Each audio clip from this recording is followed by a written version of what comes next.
আরে বলছি যে গ্রামে ধান কাটা মেশিন এসেছে, আমাদেরগুলো কাটে দিলে কি ঠিক হতো না? ওইটাই ভাবতেছিলি। না না, অত টাকা কোথায় পাবো? এই বুড়ি তো ঘরে আছে, একেই কাটা করাতে হবে। অত টাকা তো জোগাড় করতে লাগবো। ই কি ঘরে বসে বসে শুধু খাবে খেয়ে, কাজ ধান্দা কি কিছু করবে না? তোমার কি এটাই মনে হচ্ছে? আরে আমার মায়ের নিয়ে তুমি কোনো উল্টা পাল্টা বলবে না। ও খাচ্ছে তো কি হচ্ছে তোমার?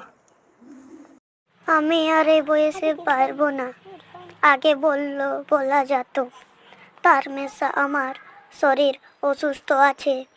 এমনই যদি কাজ করি, আরও যদি কিছু হয়ে যায়, তাহলে কি হবে?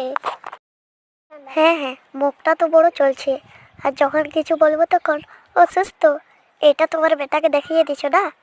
এটাই তো তোমার স্টাইল দেখাবার মতো। তাছাড়া তো আর কোনো কাজ নেই। তাছাড়া আর কি করবে?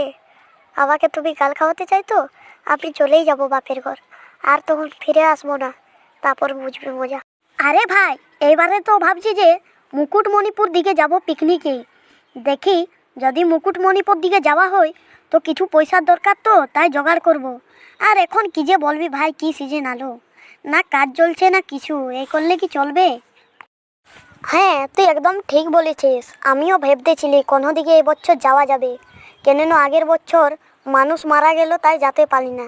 এই বছর কিন্তু যাব। দেখি গাঁয়ের কে কে যাবে। কিছু লোককে যদি বলে রাখি তো টাকাটা আয় হয়ে থাকবে না। তাই বাস ভাড়া তাড়া করতেই তো সব কিছু যাবে না। তাই দেখছি কি হয় এখন। আরে ওইদিকে দেখ, রমেশ আসছে। ওকে কি ডাকে পর বলে দিব? আরে কি হলো, আজও কি তুই তোর বইয়ের ঠিনে গাল খেয়ে এসেছি? আরে আর কি যে বলবো, ঘোর ঝগড়া চলছে এখানো। শালা, এই করলে কি চলবে বল?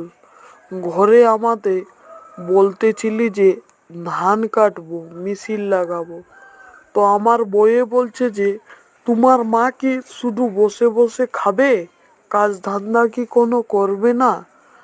আর কি বলবি, মন খারাপ করে চলে এলি। আরে ওইসব ছাড়। এইবারে ভাবছি যে পিকনিকে কিন্তু মুকুটমণিপুর যাওয়া হবে। অনেক লোক যেতে পারে এবারে, কারণ আগেবারে তো মানুষ মারা গেছিল। তাই যাবি না এবারে?